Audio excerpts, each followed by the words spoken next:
Lieutenant Governor Cherry, big friends with Duran Martinez, the host of AM Outdoors, and he's with us this morning. Back in the wild of our Gillespie Group storefront studio, just a couple blocks from the Capitol. Thanks for being up so early. Yeah, really? Yeah. I'm usually in a tree stand for about 45 minutes by now. Are you really? Right. See, that's you. The early bird catches the worm or the deer or whatever it is. Huh? Deer, yeah. It's exciting. Tomorrow is the opening of bow season here in Michigan. 300,000 plus hunters going to hit the woods at some point or another in the 45-day early bow season, and I'm excited. I heard that music and I'm getting all bristled up and excited. I'm about ready to start spewing Ted-isms. Yeah, you know. You have a favorite? I think the Blood Brothers are is my favorite term because until 4 years ago I'd never picked up a bow, and this has changed my life, how I hunt, how I view things completely. Really? Tell me why. Well, first of all, it's such an extension of yourself. You know, to pick up this what is now like a machine compared to the old stick and string type, and to practice and to hone your skills, and this has to be something that you do often before season to keep sharp. You can't just pick up a bow and expect to be right on.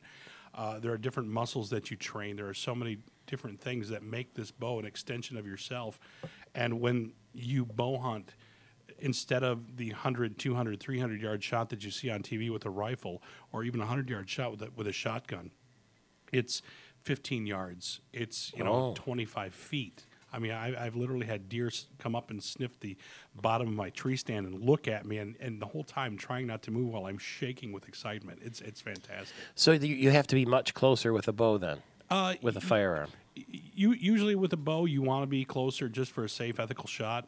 I have taken deer at 52 yards as the longest, which is a good long poke for shooting a bow.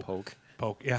pardon the pun. Ouch. But it's just it's really you versus the smartest animal in the woods, and no matter what we try to do to conceal ourselves, to conceal our scent, they always seem to know, and it's usually the mature does that will bust you before anybody.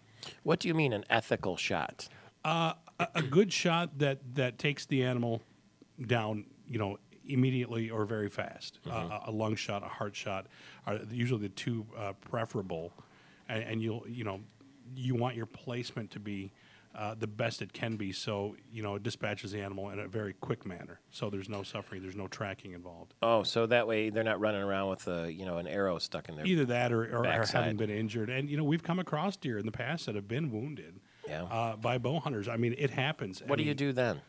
You try and take them out too. Yeah. Well, that would be the humane thing to do, wouldn't it? Sure. And you can do that with a bow and arrow? You can do that with a bow. I mean, as long as it's in season, or even during gun season, you see sometimes an animal's been hurt and they don't know I can't. They just know, eat, sleep, survive.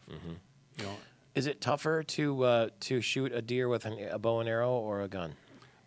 From an aiming standpoint. For me personally, Yeah. it's become more difficult with a gun. Yeah? It really has.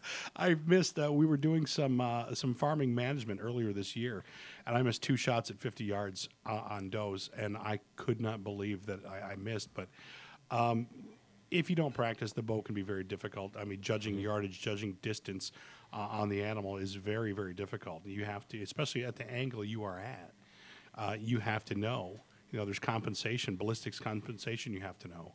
So, I mean, there's so many factors involved. As with a gun, usually you're a straight, flat shot. So you have to sort of lead the animal a little bit with the arrow? Not so much. You just have to at least, know your distances and know the compensation for if you're in a tree stand versus a flat shot, because what looks like 20 yards in a tree stand will be probably about 16, 17. Oh. Will the wind affect an arrow? Definitely. No kidding. It'll definitely, especially a stronger wind, but usually we're in the woods and we don't have that problem. So you don't hear the sounds of the gunfire in bow season. It's all silent out Better there. not. No. Unless there's squirrel hunters out there, small game hunters right now, and duck hunters on the 9th here in this area. But no, it's usually a very silent, serene time, just to be out in the woods to hear everything come alive. And then you get this opportunity every now and then of a second shot with a bow, because a deer won't really know what that was. Something just went by it or went underneath it, and you might get a second shot. You ever seen a bear out there?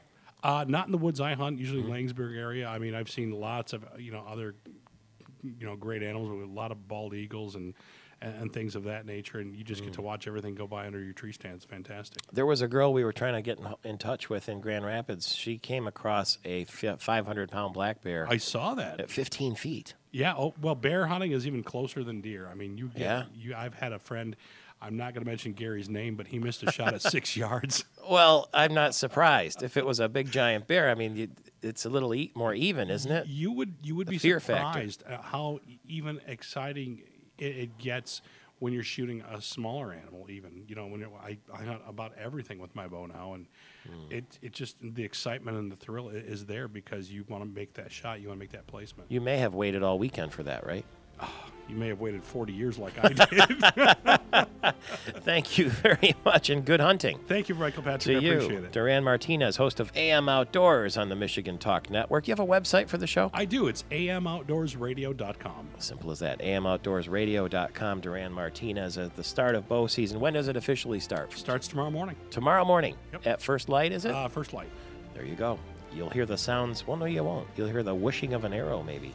3 minutes before the hour, back to politics when we get back. It's Michael Patrick Shields, and it's Thursday.